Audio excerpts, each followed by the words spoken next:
I'm going to make a video that's kind of critical of someone, but I want to let you know that I don't take any pleasure in this.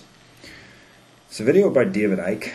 Now, I've mentioned his name before, and I'm going to start off by saying something very positive about him, because I have to give him credit as the person on whom my life went through a great deal of change. His book, I Am Me, I Am Free, in particular the first chapter of that book called The Bewildered Herd. If I can trace the changes that I went through to a kind of hinge on which my life radically changed direction, it's that book, and in particular that chapter. So credit where credit's due.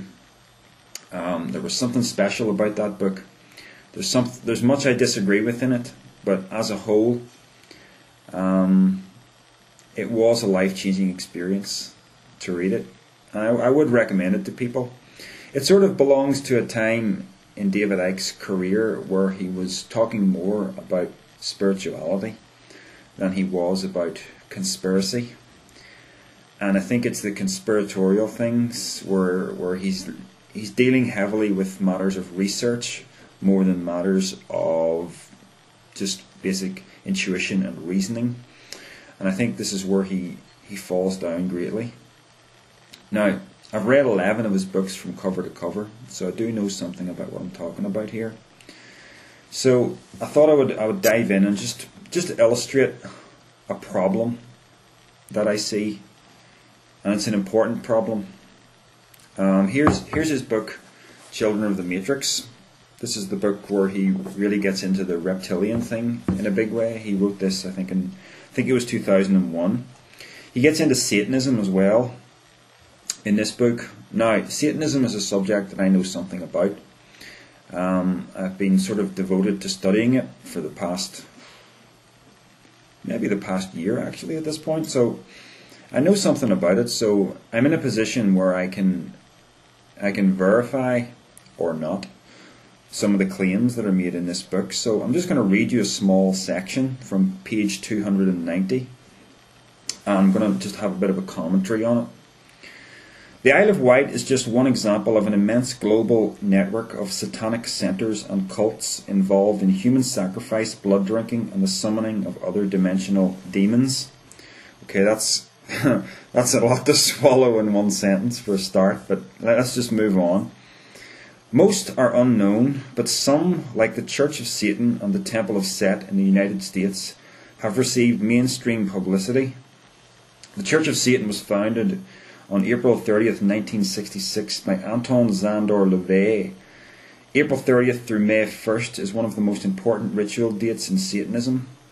LaVey's maternal grandmother came from Transylvania, legendary home of the blood-sucking vampire in what we call Romania. This is the region of Dracula, and many of the most important Illuminati bloodlines are connected with the area. Okay, first problem is LaVey's grandmother did not come from Transylvania. In the official Anton LaVey biography, the authorized one, which is entitled The Secret Life of a Satanist, it makes that claim that his grandmother came from Transylvania. But if you look at it, if you research LaVey a little bit deeper than the propaganda that is simply put out about LaVey, you find that the man was very much interested in creating elaborate myths about himself.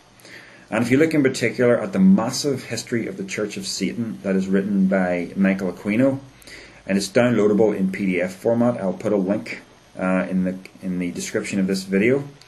It's a big 1,000 odd pages, and there is an absolute monumental amount of source references in this. I mean, LaVey's actual name is Howard Stanton LaVey, not Anton Zandor LaVey. And that's not even something that LaVey is even willing to admit in his own authorized biography. So here David Icke shows that he hasn't looked any more deeply than the public propaganda about LaVey. He knows nothing more than that. Right, let's move on. LaVey, it is claimed, discovered Marilyn Monroe working in the strip clubs and used his contacts to make her a movie star. Okay, LaVey makes a claim in his biography to having a love affair with Marilyn Monroe. This is in an earlier part of his life, long before the formation of the Church of Satan. There is no claim whatsoever that he used his contacts to make her a movie star. What contacts? He was just an ordinary guy back then. He worked as he worked playing the organ in strip clubs. He was not this big sort of occult star back then. This was an early part of his life. I don't know where David Icke is getting this information. And also the very claim that he even had this love affair is very much suspect. If you look into the information that Michael Aquino provides in his Church of Satan history. Then David Icke says about Marilyn Monroe, more like she was a multiple personality mind slave. He says this without any qualification. I mean, where the heck did that come from? And how about, backing that up with a little reference or two? There's just nothing there.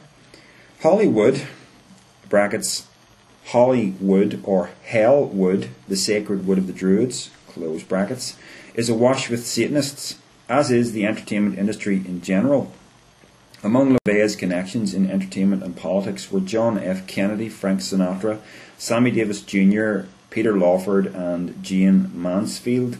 Yeah, I don't know about the Kennedy reference, but some of those are there in the public arena. And I think I remember the Frank Sinatra reference. Sammy Davis Jr. is a self-confessed member of the Church of Satan. And yes, Jane Mansfield. Says here, Sammy Davis Jr. was an early member of the Church of Satan, and the actress Jane Mansfield, who died when she was beheaded in a car crash in '67, was a high priestess.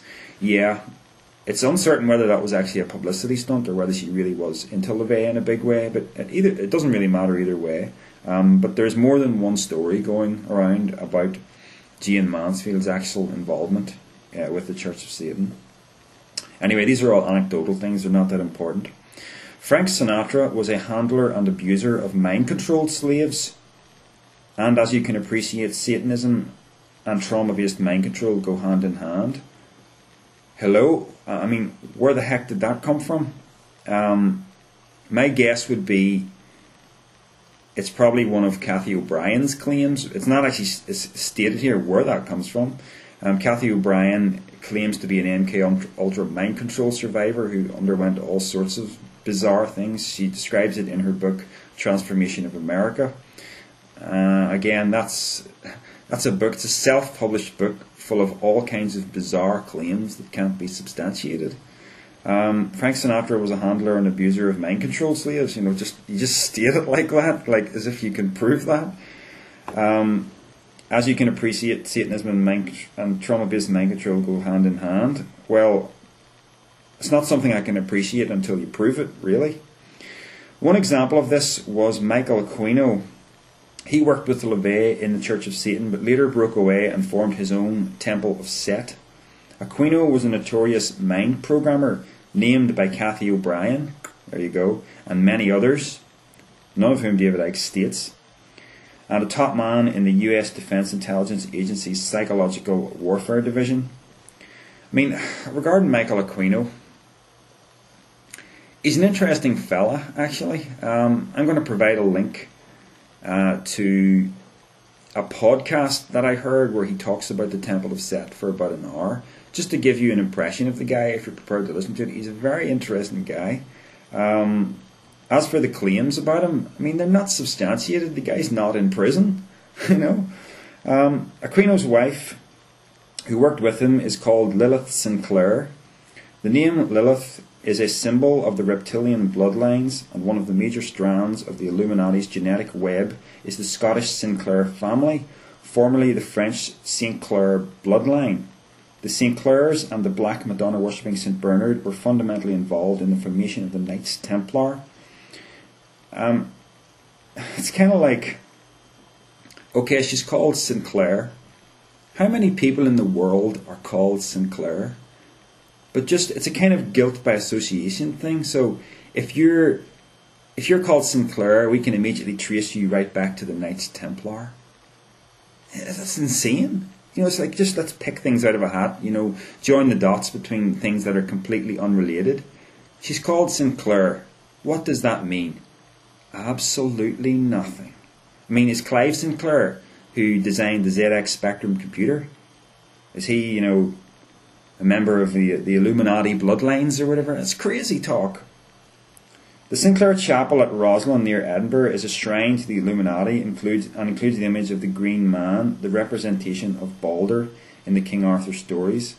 Lilith comes from Lilim, or children of Lilith, which relates to the symbolism of Set. Okay, the first thing you got to remember, I don't know where he's getting all this information from, but Lilith Sinclair founded the Lilith Grotto in the Church of Satan long before the Temple of Set even existed.